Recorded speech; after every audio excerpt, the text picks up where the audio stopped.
बहुत समय पहले की बात है।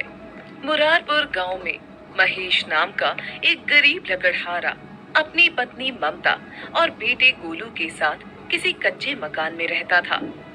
दुख उसकी जिंदगी से जाने का बढ़ जाते थे, लेकिन फिर एक ऐसी घटना हुई जिससे धीरे धीरे उसकी किस्मत बदल गई। लेकिन ये सब कैसे हुआ, इसके लिए पूरी कहानी को ध्यान से देखना पड़ेगा। एक रोज महेश जंगल में लकड़ी काट रहा था। तभी उसने अपने मन में सोचा, आज से मैं रोज कई गुना ज्यादा लकड़ियां काटूंगा और बाजार में जाकर बेच दूंगा। उससे जो भी पैसे मिलेंगे सबसे पहले गोलू की फीस भरूंगा ताकि उसकी पढ़ाई चालू हो सके, क्योंकि अगर वो अनपढ़ रह गया तो उसकी जिंदगी भी मेरी तरह गरीबी में ही बीतेगी। तो महेश काफी देर तक लकड़ियां काटता रहा। शाम तक उसने ढेर सारी लकड़ियां काटकर उसका गट्ठर बना लिया और सर पर रखकर वहां से जाने लगा। लेकिन वो जंगल नदी के दूसरी तरफ था। नदी पार करने के लिए एक लकड़ी का पुल बना हुआ था। उसी पुल से महेश नदी को पार करने लगा। सिर पर लकड़ी का गट्ठर रखे हुए था। आज मैंने दोगुनी मेहनत की है, भगवान मुझे इसका फल जरूर देगा। महेश ने इतना बोला ही था कि तभी अचानक आसमान काला हो गया। बहुत तेज अचानक आंधी चलने लगी। उसी आंधी में वो लकड़ी का गट्ठर नदी में जा गिरा। हवा इतनी तेज थी कि महेश ने पुल पकड़ लिया और मन ही मन सोचने लगा, हे भगवान, ये क्या हो गया? सारी मेहनत पर पानी फिर गया। अचानक बारिश तूफान सब एक साथ ही आ गया। जल्दी से पुल पार कर लेता हूँ, वरना कहीं पुल न टूट जाए और मैं नदी में गिर जाऊं, क्योंकि भगवान को तो मुझे दुख देने में मजा आता है। महेश ने किसी तरह नदी पार कर ली और अपने गांव की तरफ आ गया। इतनी तेज आंधी तूफान में दोबारा लकड़ी काटने भी नहीं जा सकता, वरना पता नहीं क्या हो जाए। नहीं, घर जाने के अलावा दूसरा कोई रास्ता भी नहीं है मेरे पास। तो इस तरह महेश आंधी और तूफान में खाली हाथ घर पहुंच गया।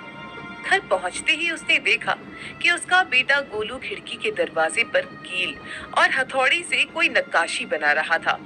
उसने अपने पापा को देखते ही बोला, अरे पापा, आप आ गए। माँ कब से आपका इंतजार कर रही है।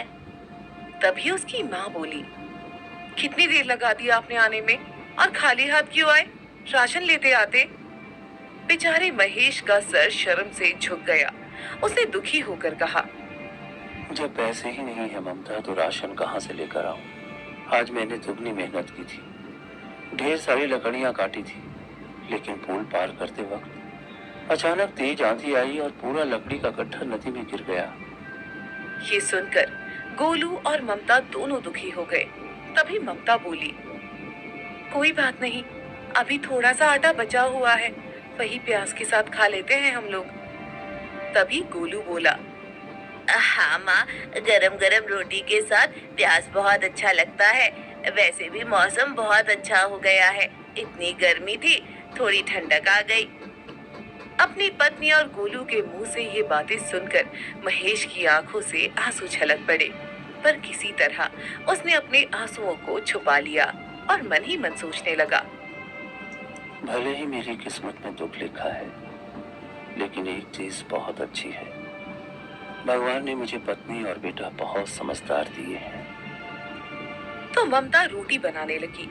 इधर गोलू ने अपने पापा को खिड़की के पास बुलाया और नक्काशी दिखाते हुए कहा, पापा, ये देखो, मैंने सिर्फ एक कील के इस्तेमाल से इस खिड़की पर नक्काशी बनाई है। कैसी लग रही है?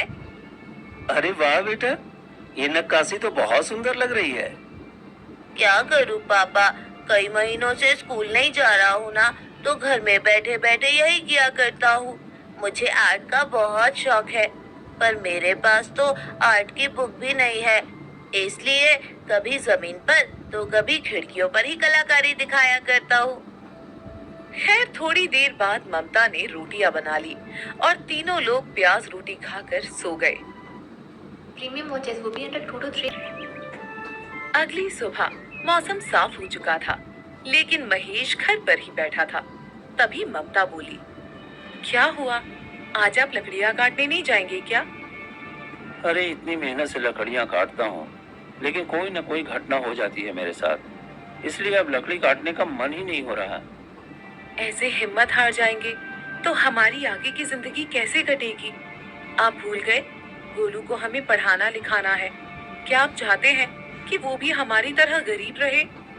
गोलू बेचारा घर के बाहर आंगन में कोई आकृति बना रहा था। तभी वहां पर गांव का ही एक आदमी भोलू आ गया और महेश से बोला, अरे महेश, तुम यहाँ क्यों बैठे हो?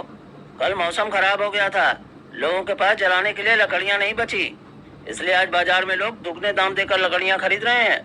अरे कुछ लोग तो फर्नीचर बनाने के लिए भी लकड़ियाँ खरीद रहे हैं। मौके का फायदा उठा लो भाई। ये सुनकर महेश और ममता दोनों खुश हो गए।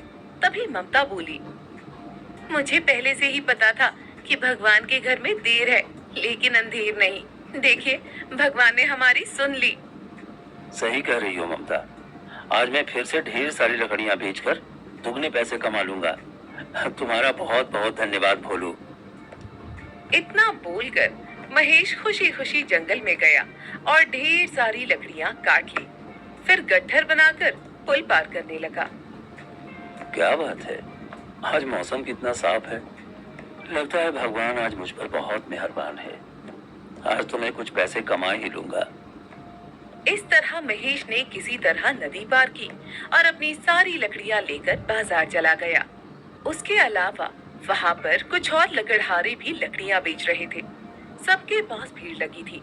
तभी एक ग्राहक महेश के पास आया। अरे भाई साहब, आपके पास जितनी लकड़ियां हैं ना, सब मुझे दे दीजिए, किसी और को मत दीजिएगा। मुझे लकड़ियों की बहुत ज़रूरत है भाई। इकट्ठे लकड़ियां खरीद कर रख लेता हूँ, पता नहीं कब मौसम खराब हो जाए और लकड़ियां मिलना बंद हो जाए।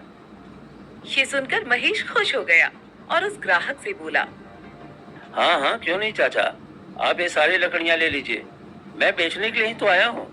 हर कोई यहाँ पर दोगुने दाम में लकड़ियाँ बेच रहा है, लेकिन मैं आपको उसी दाम में सारी लकड़ियाँ दे दूंगा, क्योंकि आप एक साथ मेरी सारी लकड़ियाँ खरीद रहे हैं ना। महेश की ये बात सुनकर वो ग्राहक और भी ज्यादा खुश हो गया और उसने कहा, क्या बात है, तुम तो बहुत ईमानदार हो। तुम्हारी इसी ईमानदारी को देखते हुए मैं तुम्हें दोगुने पैसे ही दूंगा, क्योंकि बाजार में सारे लकड़हारे दोगुने दाम में लकड़ियां बेच रहे हैं। मुझे तो लगा था कि आज मुझे लकड़ियां मिलेंगी ही नहीं।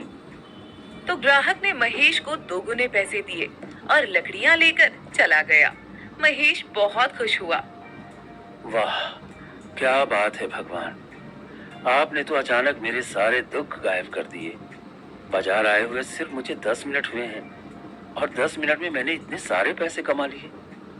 अब घर जाता हूँ, रास्ते में राशन लूंगा। ममता और गोलू बहुत खुश हो जाएंगे।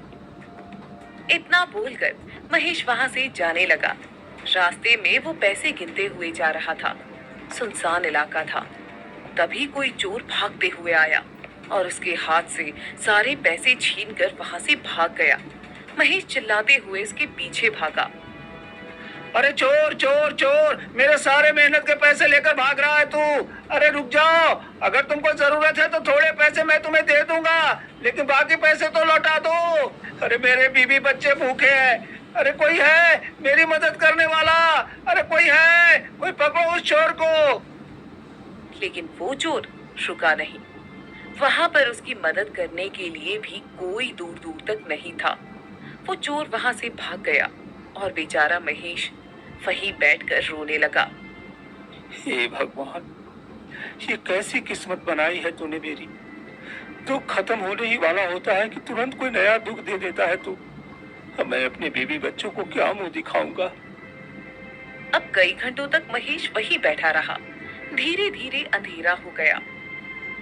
रात काफी हो चुकी है, अब घर तो जाना ही पड़ेगा। मेरी बीवी और बेटा बहुत समझदार है, उन्हें बताऊंगा तो समझ जाएगा।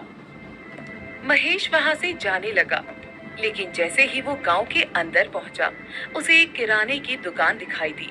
तभी उसने सोचा, ऐसा करता हूँ, चाचा की दुकान से थोड़ा उधार राशन ले लेता हूँ, वरना मैं मुंह दिखाने के काबिल नहीं बचूंगा अपने घर में।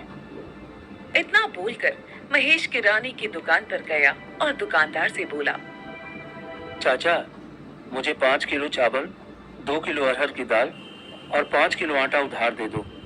मैं 1 हफ्ते में आपको पैसा दे दूंगा। देखो, पूरे गांव को पता है कि तुम्हारे पास दुखों की दुकान है और तुम्हारी किस्मत भी बहुत खराब है, तो तुम मुझे पैसे तो दे ही नहीं पाओगे, इसलिए मैं तुम्हें तो उधार बिल्कुल नहीं दे सकता। हाँ। अरे चाचा, कैसी बात करते हो? 1 हफ्ते में इतना पैसा तो कमा ही लूंगा कि आपके पैसे चुका सकूं। इसी गांव में रहता हूं, इतना तो भरोसा कर लीजिए। तुमको खुद अपनी किस्मत पर भरोसा नहीं है तो मुझे कैसे होगा? हाँ?